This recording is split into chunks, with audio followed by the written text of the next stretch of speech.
తెలంగాణలో స్థానిక సంస్థల ఎన్నికల నగారా మోగింది. రాష్ట్ర ఎన్నికల సంఘం షెడ్యూల్ విడుదల చేసింది. దీంతో లోకల్ బాడీ ఎన్నికలను బీఆర్ఎస్ పార్టీ ప్రతిష్టాత్మకంగా తీసుకుంటోంది. స్థానిక ఎన్నికల్లో గెలిచి రాష్ట్రంలో బీఆర్ఎస్ బలంగానే ఉందన్న సంకేతాలు ఇవ్వాలని భావిస్తోంది. ఇందుకోసం ప్రత్యేక అస్త్రాలను ప్రయోగించేందుకు సిద్ధమైంది. మరి బీఆర్ఎస్ అస్త్రాలు ఏంటి? ఎన్నికలకు ఎలా వెళ్లనుంది?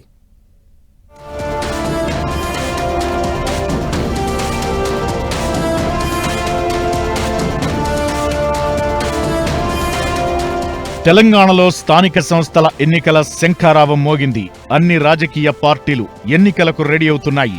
బీఆర్ఎస్ సైతం ఎన్నికల వ్యూహాలను సిద్ధం చేస్తోంది. 2023 అసెంబ్లీ ఎన్నికల్లో ఓటమితో అధికారం కోల్పోయిన బీఆర్ఎస్ కు ఏడాది మేలో జరిగిన లోక్సభ ఎన్నికల్లో గట్టి దెబ్బ తగిలింది. పార్లమెంట్లో ఒక్క స్థానం కూడా సాధించుకోలేకపోయింది. ఒక దశలో తెలంగాణలో బీఆర్ఎస్ పార్టీ ప్రశ్నార్థకంగా మారిన పరిణామాలు ఏర్పడ్డాయి. ఈ క్రమంలోనే లోకల్ బాడీ ఎన్నికల్లో బీఆర్ఎస్ ప్రత్యేక వ్యూహాన్ని సిద్ధం చేసినట్లు టాక్. ప్రజా సమస్యలపై కాంగ్రెస్ ప్రభుత్వాన్ని టార్గెట్ చేస్తూ ఎన్నికలకు వెళ్లాలని నిర్ణయించినట్టు సమాచారం. ఇందుకోసం బీఆర్ఎస్ అధినేత కేసీఆర్ తన వ్యూహాలకు పదును పెడుతున్నారు. కొన్ని రోజులుగా మాజీ సీఎం కేసీఆర్ తన ఫామ్ హౌస్ లో వరుస సమావేశాలు నిర్వహిస్తున్నారు. జూబ్లీహిల్స్ ఉప ఎన్నికతో పాటు స్థానిక సంస్థల ఎన్నికలపై కేటీఆర్ హరీష్ రావుకు దిశానిర్దేశం చేశారు.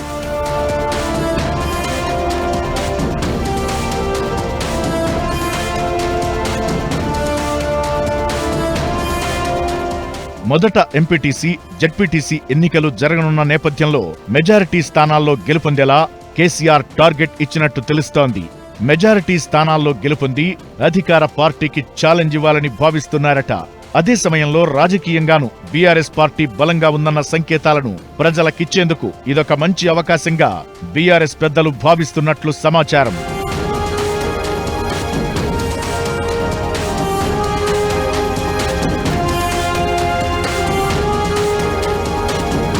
కోల్పోయిన చోటే తిరిగి పూర్వ వైభవం సాధించాలని గులాబీ బాస్ భావిస్తున్నారు. అసెంబ్లీ ఎన్నికల ఫలితాలు రిపీట్ కాకుండా గ్రామాల్లో పట్టు నిలుపుకునేందుకు ప్రయత్నిస్తున్నారు. స్థానిక సంస్థల ఎన్నికలపై ఇప్పటికే కేటీఆర్, హరీష్ రావు నియోజకవర్గాల వారీగా మీటింగ్స్ నిర్వహిస్తున్నారు. మరోవైపు కాంగ్రెస్ ప్రభుత్వంపై ప్రజల్లో వ్యతిరేకత ఉందని బీఆర్ఎస్ బలంగా నమ్ముతోంది.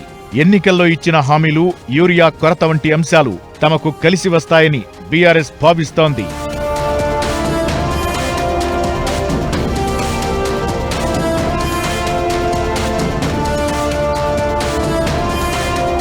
బీఆర్ఎస్ అధికారంలో ఉన్నప్పుడు జరిగిన లోకల్ బాడీ ఎన్నికల్లో దాదాపు 85% పైగా గులాబీ పార్టీ అభ్యర్థులు గెలిచారు. ఇప్పుడు ప్రతిపక్షంలో ఉండటంతో క్షేత్రస్థాయిలో పట్టు సడలకుండా ఉండాలంటే లోకల్ బాడీ ఎన్నికల్లో గెలవడం గులాబీ పార్టీకి కీలకం.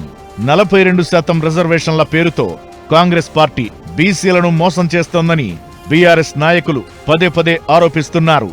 ఇదే అంశాన్ని ప్రజల్లోకి తీసుకెళ్లనుంది. మరోవైపు కాంగ్రెస్ ఎన్నికల హామీలపై బాకీ కార్డును బీఆర్ఎస్ విడుదల చేసింది. రాష్ట్ర వ్యాప్తంగా ఏ వర్గానికి కాంగ్రెస్ ప్రభుత్వం ఎంత బకాయి ఉందో బాకీ కార్డులో పేర్కొంది.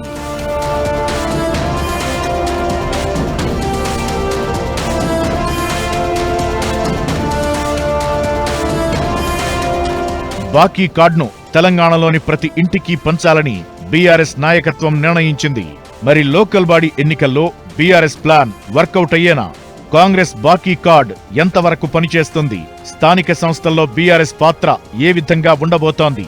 కేసీఆర్ వ్యూహం ఫలిస్తుందా అనేది వేచి చూడాలి.